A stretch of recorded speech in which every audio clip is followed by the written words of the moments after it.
دلته خوستیان ناست دي، دلته خوستیان ناست دي، زه د خوست نه یم. همدغه اصولي د خوست په هوایي ډګر کې 12 میلیونه ډالر د وهلي دي. صحیح ده؟ همدغه اصولي به اوس راځي په آخر کې به جواب درکړي. نو خو میخیل صاحب کاري صاحب تا سره څه ثبوت ده؟ تا سره څه ثبوت ده چې 12 لکه ډالر اخیستي؟ خو ثبوت دی، که ته غواړې ثبوت به درته ټول حاضر کړم. دا تاسو د سپیس کې اوس څومره کسان تر ننه دې ولې نه حاضرول؟ خو تر ننه پورې خدای ما سره په سپیس کې مخامخ سوی نه ده، نو خو نن مې راګیر که نو نه د راګیرولو خبره نه ده جناب قاضي یو صاحب. کمیسون جوړ کړئ، یو کمیسون خو جوړ کړئ تاسې خپلو کې. یعنې زما خواهش دا ده چې دلته شخصي هغه به نه زه دا ثبوت لرم چې د شورای امنیت نه پیسې وهلې. ګوره قاري صاحب زه څه وایم، ډېر خلک اخیستي دي نه دي. زه دا ثبوت لرم چې د خوست په هغه کې معامله پیسې وهلې. زه دا اصولي صاحب به یو وخت کې د احمدشاه بابا تصویر راپورته کاوه او شعبه په شعبه به په افغانستان کې لګاوه. اوس یې د طالبانو راتګ سره کومه ورځ دا غږ پورته کړی. اوس خو وروره د چا خبره ټول نظام د پښتنو په لاس ته. اوس ولې د احمدشاه بابا تصویران نه لګوي په اداراتو کې؟ دلته چې دا وخت وایي چې زه وطن اشغال نه ده او زه د جنگ مخالف یم، دلته که وطن اشغال نه وي د فیض حمید کړک چای ولې ماته پیغور جوړیږي، اصولي ته پیغور نه جوړیږي؟ د ارګ په چمنونو کې د محمود قریشي قدمونه وهل ولې ماته پیغور جوړیږي او د تاریخ ور باندې حرکت نه کوي؟ د طالبانو په هره ناسته کې د پاکستان سفیر حضور نه درلوده.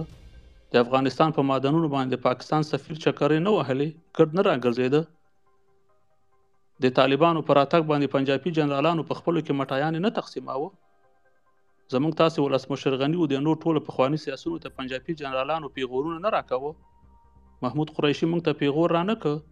دی اوس وایي که زه ستاسو جنګ تایید کړم، خو صحیح ده که تایید یې نه کړم بیا زه د پاکستان جاسوس یم. همدغه د وروره په لسګونو طالبان د زندان نه خلاص کړي دي، د په واسطه باندې خلاص شوي دي. د شخصي اړیکه لري، زه دقیق معلومات لرم، د خوست نه معلومات لرم، د نږدې کسانو زه معلومات لرم. اول د خوست والي صاحب هم شته. هو د خوست والي صاحب شته. خوست والي صاحب ته به زه د اوس قرآن شریف په دا مخ کې کېدم ورته ته د قرآن ته وګوره، تا ته خو ټول معلوم دي. ووایه د خوست والي ته زه وایم زه د قرآن باندې لاس کې د حقایق دی ووایي ماته دی. په ما د همدا اوس د خوست والي صاحب ته غږ وکړي چې قاري صاحب محمدي ته ستا ټولې خبرې وروره باطل دي او دروغ دي او ته کاذب یې. بس ځکه زه منم اول ته ته وایه ته دا جمهوریت کې څه رقم وکیل شوې ورته. خو خیر اوس به زه ډېره فساد خو تاسې کوو د دولت په مقابل کې. خو وروره همدا تاسو وکیلان وروره د دولت دومره ضعیف او که کمزوری که او خراب هم که. قاري صاحب محترمه 600 کسان هم دا اوس موږ اورو. ډېره مننه لطفا. خیر جناب میاخیل صاحب خدای دې عزت لره. میاخیل صاحب محترم د دغه ورور خبرې ما واورېدې. ځینو به ویلې چې نه اهله قاریان شتون لري، خو ما به ډېر باور نه درلود. دا مې چې ولیده دا ولا چې دغه افغانستان کې چا خلک وژني د هغې نه هم نه اهله وو، ځکه دومره بې منطقه تورونه لګول د یو انسان لپاره دا امکان داسې لري لکه په خپل مور باندې چې د زنا تهمت هم کوي او پې شرمیږي هم نه، سترګې هم نه خړېږي. دا جمهوریت هم دا رقم خلکو خراب که، غرق که، تباه که.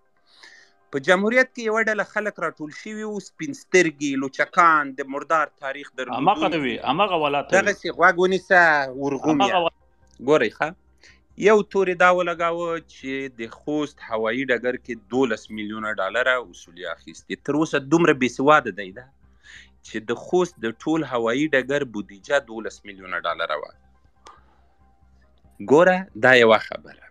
دویمه خبره دا چې ده وویل چې دی د خوست دی او سراج الدین حقانی هم د خوست دی. دومره بېخبره دی چې تر ننه خبر نه دی چې سراج الدین حقانی د پکتیا دی. په دې سپیس کې خلک باید واوري او د ده په بېسوادۍ، بې علمۍ، بې تربیګۍ دلالت کوي دا ټولې خبرې او په دې ډول تورونه. څنګه کیدای شي چې د یوه هوایي ډګر منظوري اصولي د کرزي صاحب په وخت کې اخیستې وي، د غني صاحب په وخت کې هم نه وه، د کرزي صاحب په وخت کې چې زه وکیل هم نه وم د ځوانانو د خوځښت مشري ما کوله، هغه منظوري د ځوانانو د خوځښت په ملتیا باندې رئیس صاحب جمهور نجفي صاحب ته او زاخیلوال ته وویل چې د خوست هوایي ډګر ته بودیجه ورکړي. هغه بودیجه ټوله بودیجه 12 میلیونه ډالره وه. او بیا تر دومره بېسوادۍ کچې چې د وکیل د وزیر صلاحیتونه اجرایوي او غیر اجرایوي سره نه پیژني. څنګه کېدای شي چې دا 12 میلیونه ډالر وصولي اخیستي او په خوست کې میدان اویم جوړ دی؟ عجب.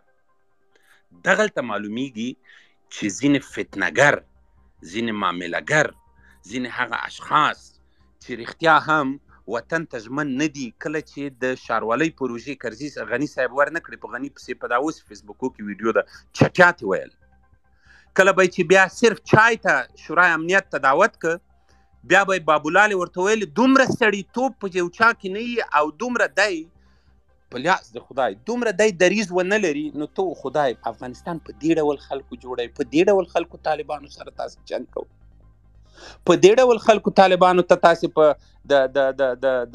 میډیا کې ماته ورکوئ، په دا رقم خلکو باندې د شورای امنیت خبره یې وکړه. زه هم دا اوس ډاکټر محب په واتساپ باندې وصل کولی شم، ځکه ډاکټر محب او اتمر دواړه د شورای امنیت مشري کوله د غني په وخت کې، او د کرزي په وخت کې فکر کوم زلمی رسول و.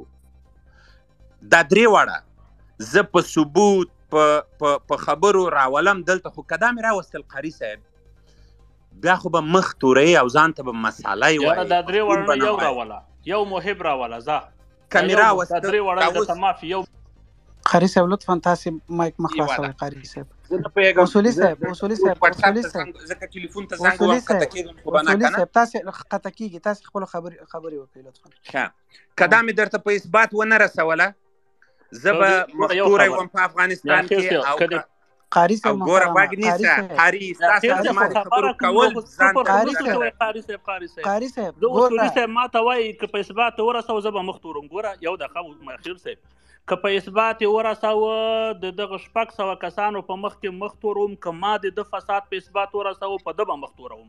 نه ودرېږه قاري، بل رقم پښتونولي در سره کوم. ته به د خپله ښځه طلاق کوې، که مې ډاکټر محب ته دې اصولي صاحب خیر دا د بحث نه تېرېږو. زه استاد محبوب ته ورځم. استاد مهرباني وکړئ دغه د په موضوع به خبرې وکړو. لطفا وکیل صاحب محترمه تاسو ته لږ زغم وکړئ. وکیل صاحب راځي سعادت منګل، زه پوهېږم تاسو هم خبره لرئ، خو زما خواهش دا دی استاد محبوب به واورو، ځکه دا سپیس به نه خرابو. ټول موږ د یو فکر خلک یو ولاکه پوهېږو، دغه دلته خو اوس خو هېڅ څوک نشته، نو ولاکه پوهېږم سړی څه ووایي. مهرباني وکړئ استاد محترم. جناب میاخیل صاحب بخښنه غواړم استاد ګرامی، پرېږده اصولي صاحب خبرې وکړي. تاسې ما د یو فکر سړی د دې سړي سره ښیئ، ما ته توهین مه کوئ، دا سړی لرې کوي د سپیسه کني زه ځم ځکه دا سړی ته خو هغه قاري چې فتوا دې ورکړې وه که نه په جمهوریت نه چې دلته ټول یو ودان دي. ته اوس بیا خبرې کې دا خبرې اتا او مبین څه فرق شوه؟ ته ځان ته قاري یې، ته هغه قاري چې فتوا دې ورکړې وه په جمهوریت نه چې ټول یو ودان دي. از برای خدا ژړله د ویډیوګانو دې جوړولې چې جمهوریت کې ټول کافران راغلي دي.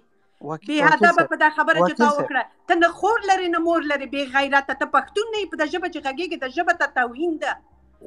دا رقم خبره څوک یې بې حیا؟